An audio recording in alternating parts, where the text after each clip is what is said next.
Hello everyone. आज के इस ताज़ा तरीन लेक्चर में हम लोग देखने वाले हैं बोहर एटॉमिक मॉडल। बोहर का एटॉमिक मॉडल लास्ट लेक्चर में हमने देखा था। Rydberg formula, emission spectrum, absorption spectrum, Lyman series, Balmer series and so on. अगर आपको उसके बारे में जानकारी चाहिए तो आप लास्ट लेक्चर देख सकते हैं। आज के इस लेक्चर में हम लोग बोहर एटॉमिक मॉडल को देखेंगे। उसने क्या क्या बोला उसको इजी एक्सप्लेनेशन के थ्रू समझने की कोशिश करेंगे। ठीक है, तो let's start.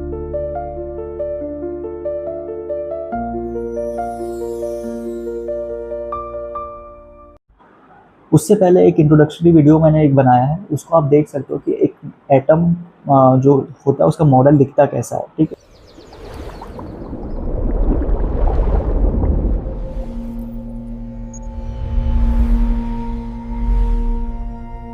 So now let's start. Bohr atomic model, ये बोहर बनाया, sorry for my bad drawing. Niels Bohr बहुत ही फेमस साइंटिस्ट थे, है ना। ये बोहर जी है, वो हिंदी में कुछ बोल रहे हैं। वो बोल रहे हैं मैंने क्या बोला। ठीक है, उन्होंने क्या क्या बोला वो हम लोग देखने वाले हैं। पहली चीज़ उन्होंने बोली, मेरा जो मॉडल है ना वो पार्टिकल नेचर पे बेस्ड है। उनका जो मॉडल है पार्टिकल नेचर पे बेस्ड है। ठीक है भाई। अब सेंटर पे होता है न्यूक्लियस, उसके अराउंड इलेक्ट्रॉन जो है उसके भंवरे जैसे चक्कर लगाता है। ठीक है, और आर डिस्टेंस में मान लीजिए चक्कर लगा रहा है, तो इलेक्ट्रॉन होता है नेगेटिव चार्ज, प्रोटॉन होता है पॉजिटिव चार्ज, सेंटर में होगा वो। इनके बीच में आपस में अट्रैक्शन फोर्सेस होंगी जिनको बोलेंगे इलेक्ट्रोस्टैटिक फोर्स, जिसकी वैल्यू फिजिक्स में आप पढ़ते होंगे, फार्मूला K(Q1Q2/r²। इलेक्ट्रॉन पे चार्ज होता है E, प्रोटॉन पे भी वही चार्ज होता है, बस आपका प्लस ही होता है। मतलब समझ नहीं आया, इलेक्ट्रॉन पे कितना चार्ज होता है 1.6 into 10⁻⁻19 kolam.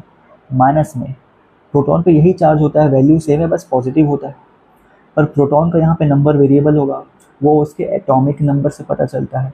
Atomic number is equal to number of protons. तो चार्ज और न्यूक्लियस क्या हो जाएगा, कितने प्रोटॉन्स पे चार्ज है, मतलब Z टाइम्स ऑफ E, एक प्रोटॉन पे चार्ज। चार्ज ऑन इलेक्ट्रॉन कितना हो जाएगा, एक इलेक्ट्रॉन, उसका चार्ज उतना ही होता है 1.6, E की वैल्यू 1.6 है। तो यहाँ पुट करोगे तो KZ²/r²। और फिर इलेक्ट्रॉन इसके अराउंड चक्कर लगा रहा है, तो इनके आपस के में सेंट्रीपिटल फोर्स होगी, जो कि फिजिक्स में आपने पढ़ा होगा mv²/r होती है। बस इससे क्वेश्चन नहीं आते केमिस्ट्री में, बस इतना ध्यान रखना कि ऐसा ऐसा चीज़ उन्होंने प्रपोज की थी। ठीक है, सेकेंड बात उन्होंने जो कही थी वो क्या कही थी कि एनर्जी जो होती है ना, एनर्जी जो होती है इलेक्ट्रॉन की कांस्टेंट होती है जब तक वो शेल चेंज नहीं करा। शेल का कॉन्सेप्ट हमने लास्ट लेक्चर में देखा था। अगर आपको उसमें डाउट है तो आप देख सकते हैं, नहीं तो आप आगे इसी को देखते रहिए लेक्चर को। शेल, अगर इलेक्ट्रॉन एक शेल में है तो उसका एनर्जी जो है वो सेम रहेगा, ऐसा बोहर ने बोला। जब वो शेल चेंज करता है, चेंज करता है चेंज करता है तो उसका एनर्जी जो है वो चेंज होने लगता है। जैसे जैसे ऊपर जाते जाते हैं शेल में, फर्स्ट शेल से सेकंड में गए, सेकंड से थर्ड, फोर्थ, फिफ्थ, ऊपर जाते जाते एनर्जी क्या होता है, इंक्रीज होता है। एनर्जी क्या होता है, इंक्रीज होता है एटम का। एनर्जी क्या होता है, उसी को मैंने यहाँ पे लिखा है, एनर्जी गैप है ये एक तरीके से। हाइयर शेल की एनर्जी माइनस लोअर शेल की एनर्जी। मान लीजिए 2 नंबर में कुछ एनर्जी होगी, 1 में होगी, 2 में ज़्यादा होगी 1 से। ठीक है, तो इनके बीच का एनर्जी गैप है ना। एनर्जी गैप के बारे में लास्ट लेक्चर में हमने अच्छे से एकदम कैसे बोलना चाहिए डिटेल में डिस्कस किया। ठीक है, तो आप देख सकते हैं। थर्ड बात जो उन्होंने बोली कि जो एंगुलर मोमेंटम होता है ना बबुआ इलेक्ट्रॉन का, वो होता है NH/2π। एंगुलर मोमेंटम होता है NH/2π।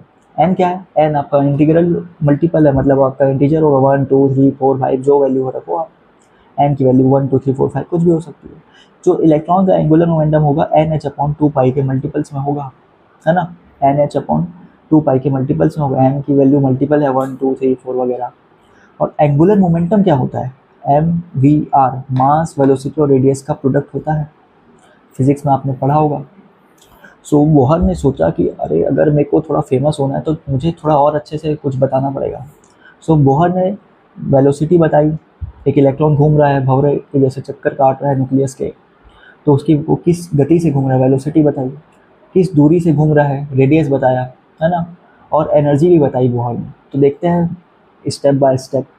रेडियस बताया उन्होंने, कोई भी NH शेल में, फर्स्ट शेल में, सेकंड शेल में, थर्ड शेल में। फर्स्ट शेल में क्या रेडियस होगा, सेकंड शेल में क्या रेडियस होगा, थर्ड शेल में क्या रेडियस होगा, है ना। वो बताने का फॉर्मूला क्या था, 0.529 m²/z एमस्ट्रॉन्ग। ये वैल्यू एमस्ट्रॉन्ग में आती है। एन क्या है, आपका shell number, first shell, second shell, third shell. Z क्या है, एटॉमिक नंबर। जेड क्या है, एटॉमिक नंबर है। ठीक है, अब आप खुद ही इमेजिन कर सकते हो कि रेडियस आपका कब बढ़ेगा, जब आपका शेल बढ़ेगा। ऑब्वियस सी बात है, जब शेल बढ़ते जाएगा, मतलब 1 से 2 में जाएगा, 2 से 3 में जाएगा, तो आपका शेल बढ़ते जा रहा है, बढ़ते जा रहा है, इलेक्ट्रॉन एट न्यूक्लियस से दूर होते जा रहा है, तो आपका रेडियस भी इंक्रीज होते जाएगा, इसलिए डायरेक्टली प्रोपोर्शनल रिलेशन आया है। अगर मैं हाइड्रोजन एटम का निकालने का सोचूं तो कैसे निकालूंगा? एन, हाइड्रोजन के पास एक ही इलेक्ट्रॉन होता है, तो एक नंबर खांचे में रहेगा, वो एक नंबर शेल में रहेगा, सो 1 हो जाएगा। ये भी एटॉमिक नंबर तो ऐसे ही 1 होता है जी उसका। तो इसका रेडियस आ जाएगा 0.529, ये 1 हो जाएगा, तो आपका रेडियस आएगा 0.529 एंगस्ट्रॉम आ जाएगा। और बोहर ने एक्चुअल में इसी का रेडियस निकाला था हाइड्रोजन का, तो इस रेडियस को बोला गया बोहर रेडियस। हाइड्रोजन एटम के रेडियस को बोला गया बोहर का रेडियस। ठीक है, हर चीज़ पेटेंट करा लेते हैं लोग। ठीक है, अगर हमें nth ऑर्बिट में निकालना है तो मैं ऐसे लिख सकता हूँ रेडियस ऑफ हाइड्रोजन, ये 0.529 की वैल्यू ही हाइड्रोजन का रेडियस है, इंटू n² लिख सकता हूँ। एक ये रिलेशन हो गया। एंड अभी हम लोग थ्योरेटिकल पार्ट देख रहे हैं, इसके क्वेश्चन हम लोग आने वाली सीरीज में करेंगे। ठीक है, तो स्टे ट्यून फॉर दैट। अभी हम लोग बस थ्योरेटिकल पार्ट बोल रहे हैं कि बोहर ने एक्चुअली बोला क्या। देखो यहाँ पे बोल रहे हैं वो, मैंने क्या क्या बोला उसको आप देख लीजिए। तो रेडियस डायरेक्टली प्रोपोर्शनल टू है सेल के स्क्वायर के, है ना, और inversely proportional to atomic number है। अब इसके बाद पांचवी चीज़ जो बोहर ने बोली, उन्होंने बोला कि मैं गति भी बताऊंगा, वेलोसिटी बताऊंगा मैं इसकी। तो उसका फॉर्मूला उन्होंने दिया 2.18 इंटू 10⁶ Z/n मीटर पर सेकेंड, मीटर पर सेकेंड। अगर हाइड्रोजन का निकालना है तो कैसे आएगा? हाइड्रोजन का आ जाएगा, ये 1 हो जाएगा, ये भी 1 हो जाएगा, तो वैल्यू आएगी कितनी? स्पीड। हाइड्रोजन का इलेक्ट्रॉन किस स्पीड से घूम रहा होगा? 2.18 इंटू 10⁶ मीटर पर सेकेंड की स्पीड से घूम रहा होगा, है ना। और उसके बाद आपको ऐसे भी लिख सकते हो इस फॉर्मूले को, वेलोसिटी कोई भी शेल में निकालना है तो हाइड्रोजन की वेलोसिटी मल्टीप्लाई बाय Z/n लिख सकते हो। और एक इंटरेस्टिंग बात बताता हूँ आपको, देखिएगा, जो ये वेलोसिटी है 2.1 इंटू 10⁶, ये आपकी स्पीड ऑफ लाइट के 137 टाइम्स कम होती है, तो c/137 के डिवाइड कर दोगे। ठीक है, ये फैक्ट टाइप का याद रख सकते हो इसको आप। ठीक है, स्पीड ऑफ लाइट से 137 टाइम्स कम होती है। उसके बाद फिर बोहर ने छठी बात जो बताई वो थी एनर्जी, ताकत। ठीक है, उसने बोला कि एक इलेक्ट्रॉन घूम रहा है तो उसके पास एनर्जी भी होगी। किस किस टाइप की एनर्जी वो रखेगा तभी घूम पा रहा है वो, है ना। तो इलेक्ट्रॉन जब वो घूम रहा है तो कुछ वेलोसिटी से घूम रहा होगा, तो उसके पास कुछ काइनेटिक एनर्जी होगी, हाफ mv² वाला पार्ट, है ना, काइनेटिक एनर्जी होगी। और कौन सी एनर्जी होगी उसके पास?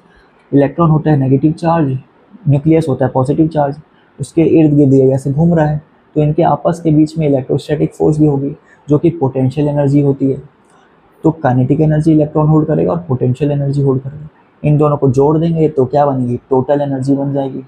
ठीक है, तो वही चीज़ लिखी है, इलेक्ट्रॉन रिवॉल्व करता है उसकी वजह से, इलेक्ट्रॉन और प्रोटॉन अट्रैक्ट करते हैं आपस में, उसकी वजह से पोटेंशियल एनर्जी क्रिएट होती है।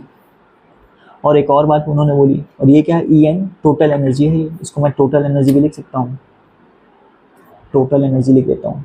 ठीक है, सो पोटेंशियल एनर्जी क्या होती है उसका रिलेशन उन्होंने बताया, पोटेंशियल एनर्जी डबल होती है टोटल के। ठीक है, और काइनेटिक एनर्जी बराबर होती है, बस साइन उल्टा कर देना है टोटल एनर्जी से। ठीक है, और एनर्जी का फॉर्मूला उन्होंने क्या दिया? -13.6 Z²/n², Z²/n²।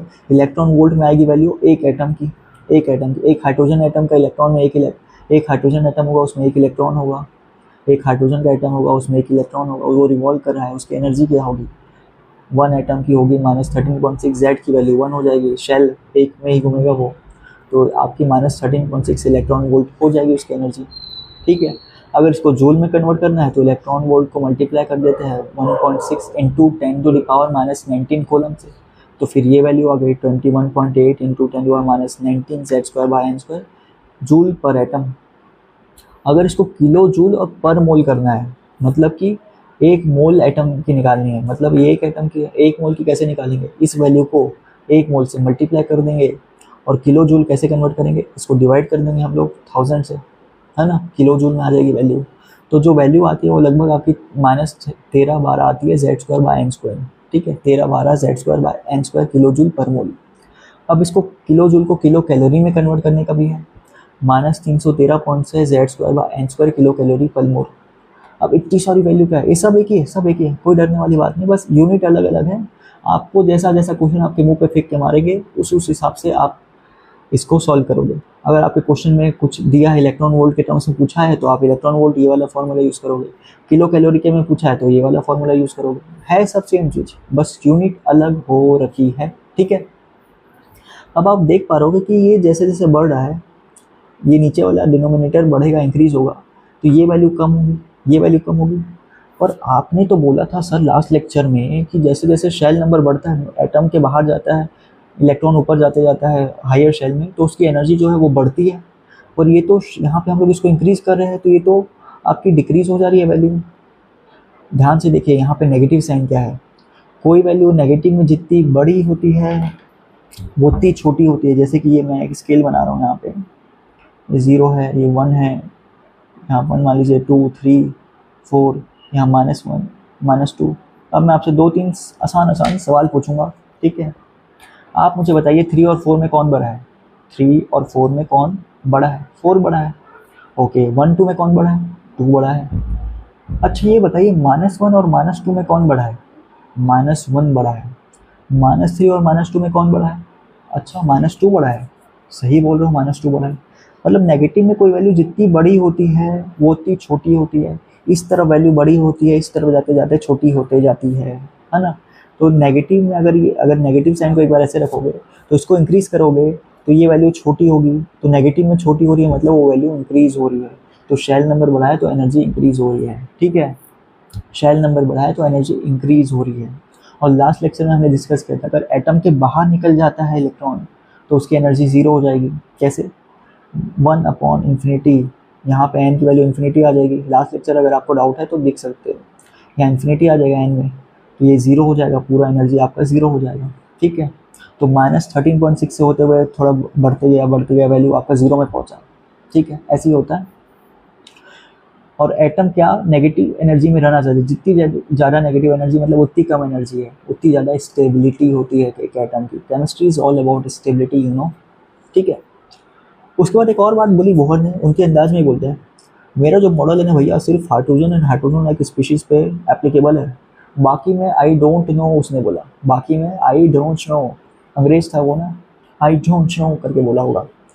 तो बोहर ने बोला उनका मॉडल सिर्फ हाइड्रोजन में और हाइड्रोजन लाइक स्पीशीज़ के लिए एप्लीकेबल है, बाकी में उनको नहीं पता, ठीक है। फिर दो छोटे छोटे कॉन्सेप्ट है ना, इसी से डिराइव होकर बन जाते हैं। आयोनाइजेशन एनर्जी क्या होती है?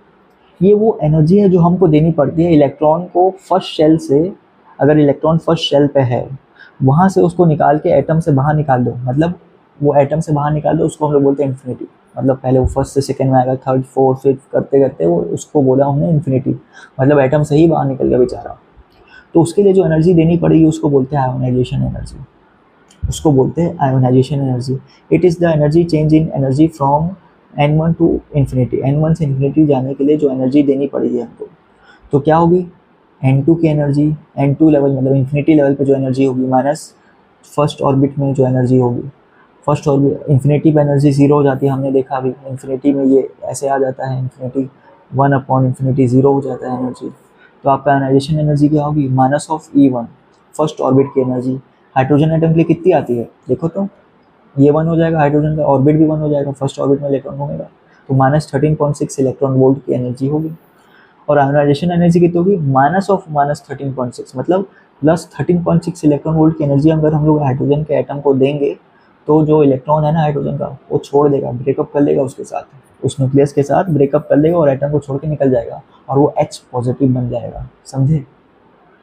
और सेपरेशन एनर्जी बिल्कुल इसी ऐसी तरह है, बस यहाँ पे जो निकालने वाली पोजीशन है ना, जो घर है आपका वो फर्स्ट ऑर्बिट नहीं है, वो सेकंड ऑर्बिट है, थर्ड ऑर्बिट हो सकता है, फोर्थ हो सकता है, फिफ्थ हो सकता है।